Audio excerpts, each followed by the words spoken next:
What's up guys, Jim here. Today, hopefully I'm going to be showing you how to make your own gasket on your motorcycle on the way to a car store out of Rang. Apparently still does gasket paper.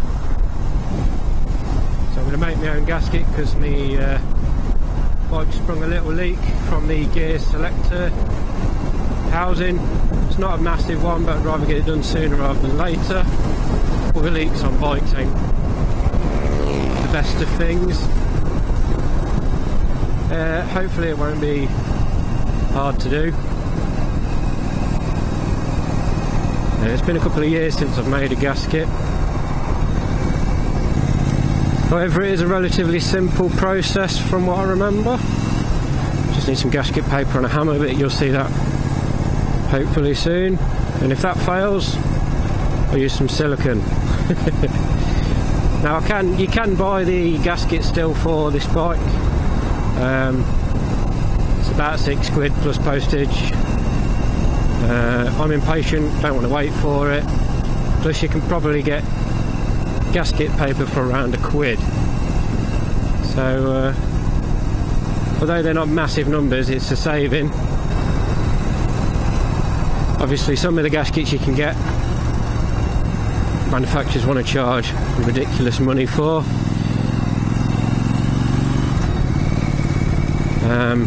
You could save yourself money by just making your own.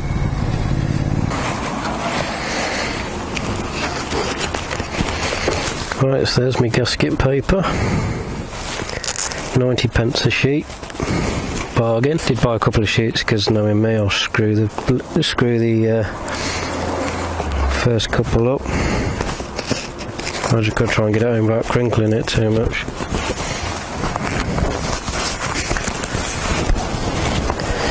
You can't fold it because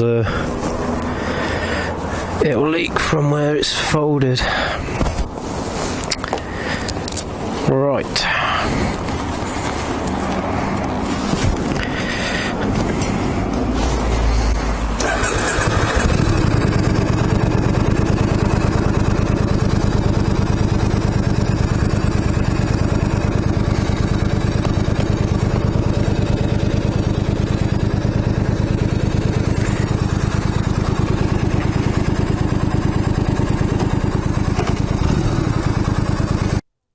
So I'm ready to start the job now.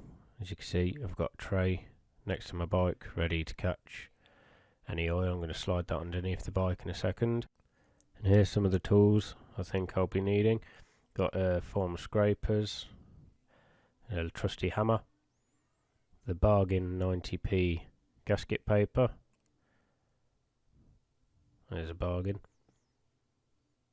A torque wrench, an 8mm and an extension, 8mm deep quarter drive, and a quarter drive ratchet, and of course a torch.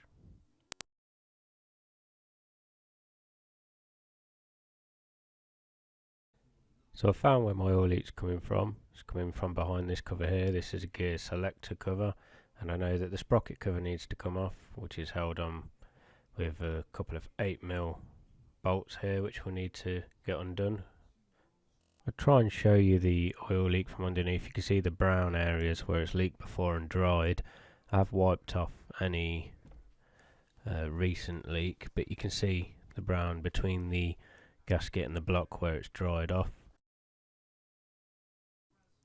Okay, first I'm going to be removing this cover here. It's just a pull cover, so you can just pull it off. It's held in with some little plunger type things.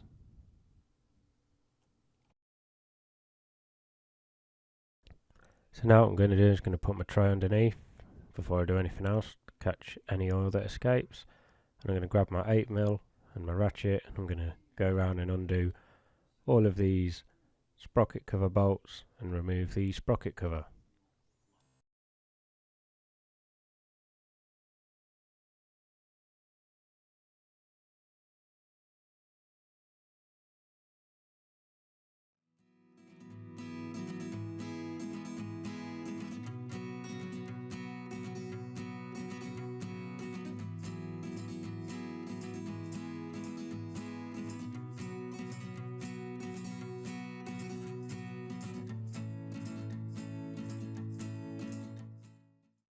I like to try and keep the bolts inside the cover just so I know the bolts are going back in the right places.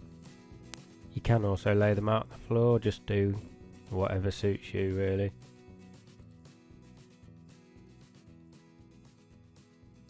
Okay, so my sprocket looks fairly clean. I don't use too much chain oil, you can see a little bit of it on the top. I'm going to undo these 8mm bolts, then hopefully the cover should just come off.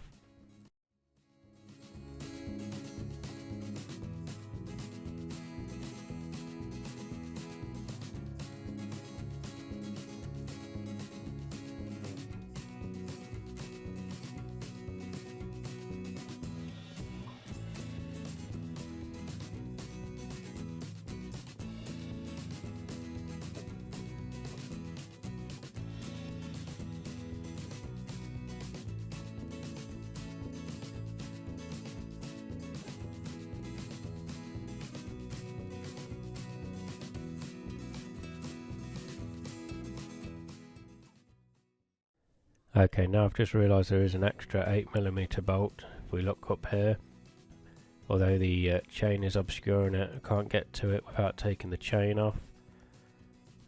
So I'm going to have to take the chain off, it looks like. To take the chain off, what I think I'll do is just undo the back wheel and the adjusters and slide the wheel right forwards so that the chain becomes slack and get it off the cog that way. So unfortunately, at home I don't have all of my sockets and tools that I would normally, so I've had to find this adjustable spanner to undo my rear wheel nut. Makes life a little bit harder, but it still gets the job done.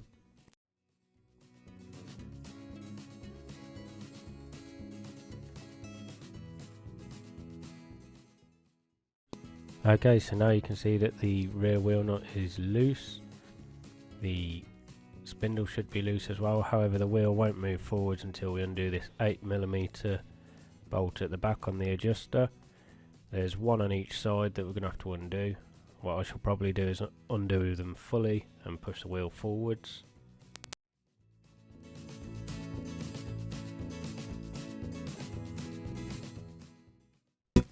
Okay, so now the wheel's forwards, you can see there's lots of slack in the chain. So we should be able to get it off the front sprocket fairly easy. It's actually easier to get it off the front sprocket by removing it from the rear sprocket first.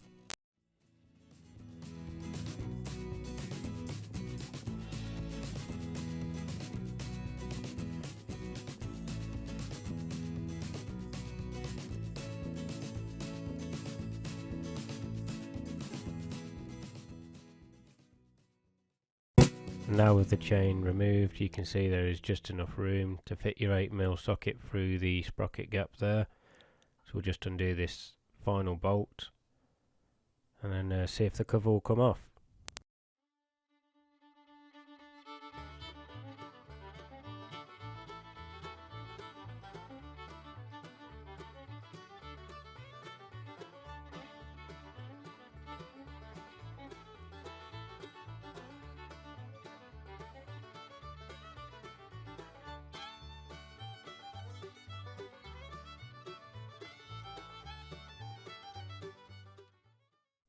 Okay, because this cover's been on for some time, it is actually quite stuck.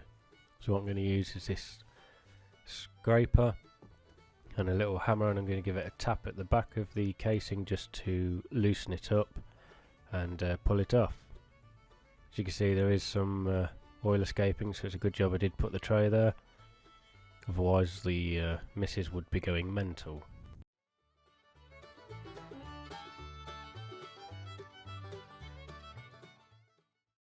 It's actually surprised me a little bit how much oil has actually came out.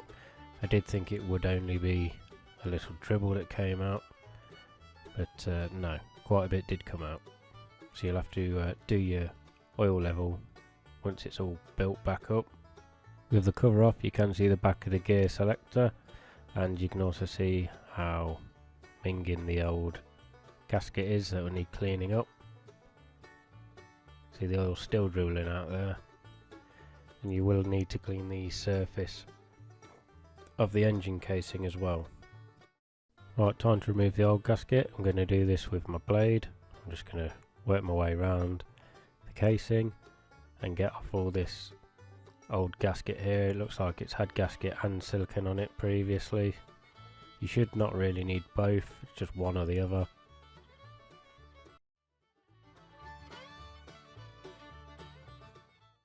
Okay, now I've removed as much oil as I can off the casing. I'm going to give the casing a good clean, see if I can get it up a bit cleaner than this, get all the old oil off the casing, because at the minute it's looking a bit tatty. I found that this stuff here, Mr. Muscle Oven Cleaner, is the best sort of cleaner for most things, and a scouring pad. As you see here, this is after I've used the Mr. Muscle. It's come up looking pretty spanking compared to what it was, so I'm quite happy with that. I'll just make sure it's nice and dry, and then we'll move on to making the gasket itself.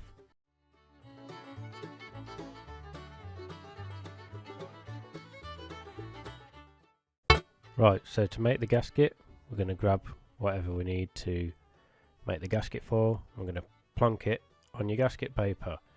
You're going to grab a Sharpie or a pen, like I've done here, and we're going to circle round whatever you're making the gasket for. Not too close. It doesn't need to be completely accurate either. It just needs to be all the way round.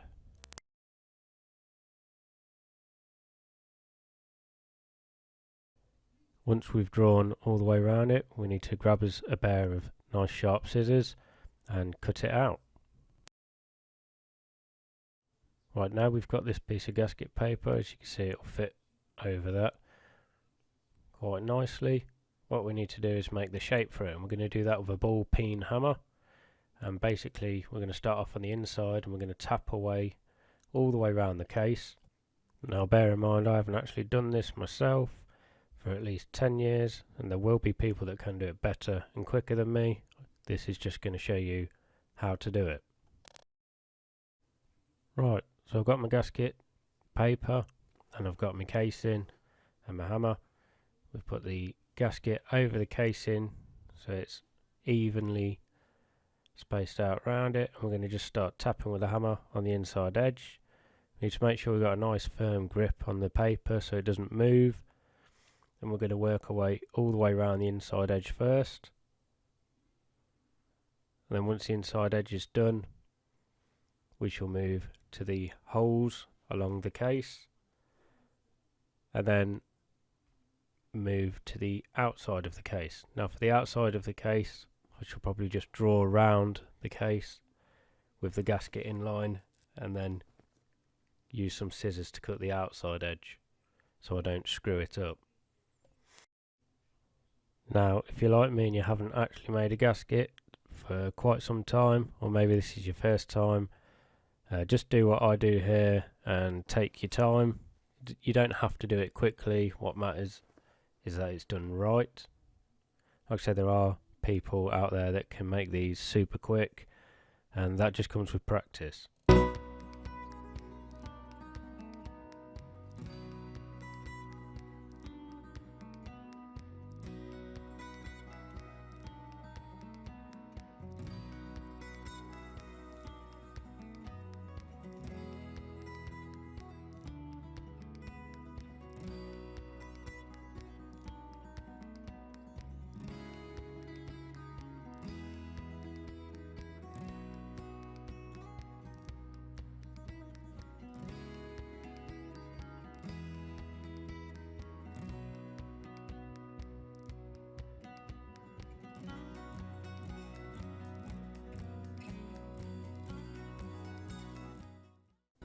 So like I said I was going to do, now you can see the inside of the gasket's done, all the holes are done. I'm going to grab the casing, spin it round, make sure this is all in line, and then I'm just going to draw around the outside and cut it out with some scissors.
And here's the finished product. I'm pretty happy with it myself, so I didn't have to wait for the new gasket to come in the post, and it saved me some money. So all that's left to do now is fit it, so why not give it a try.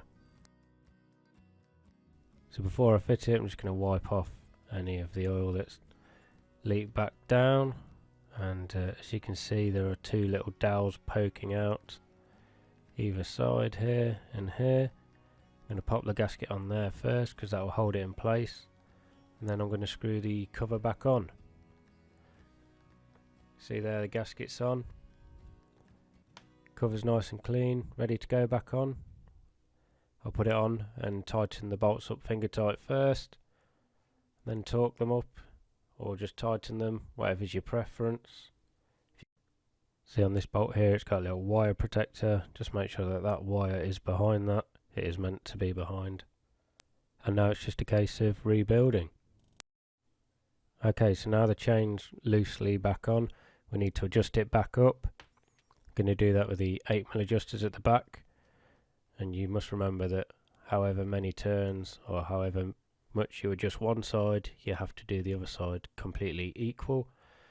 So for a start off, I'll put it to the first notch on the adjuster, and I'll do the same on the other side and reassess how much slack is in the chain and take it from there.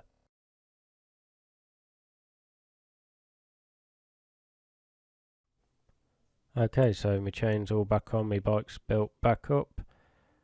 I've checked the slack when I'm actually sitting on it. You see here it looks quite slack, which I wasn't too sure about, but when I sit on it, it's at just under 30mm. The tolerance for this bike is 25 to 30mm. I should probably readjust it again, but that's just to show you. Job done. Easy as that. Save yourself some money, do it yourself. Well, that's it for today's video, guys. If you enjoyed it, liked it, or it helped, please leave a like below, and I'll see you in the next one. Until then, peace.